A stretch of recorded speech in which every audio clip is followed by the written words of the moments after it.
आप डाइट पे हो तो बहुत स्प्रिंट मारोगे तो रिकवर नहीं करोगे, क्योंकि मैंने पहले भी वीडियो में कहा, अभी मैं कहता हूँ कि कितना वजन उठा लेते हो ये फिटनेस नहीं होती, कितना डेडलिफ्ट मार लेते हो ये फिटनेस नहीं, कितना स्क्वाट मार लेते हो ये फिटनेस नहीं होती। फिटनेस है क्या?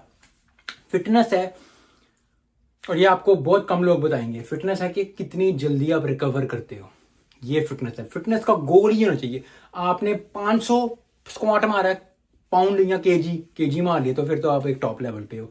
लेकिन आपने पाउंड मार लिया, 250 पाउंड, 225 पाउंड, 135, आपने 25-30 रप मार लिए, आप रिकवर कितनी जल्दी करते हो?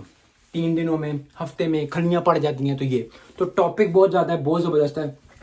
पानी हम पियेंगे, प्रोटीन पियेंगे, और उसके बाद जो है मैं सिर्फ स्ट्रोलिंग करते हुए, आराम से वॉक करते हुए जो है 24 मिनट वॉक करूँगा। शायद किसी से बात कर लूँ। आपकी अगर आप डाइट कर रहे हैं तो आपकी डाइट कैसे जा रही है? कभी आपने डाइट की है?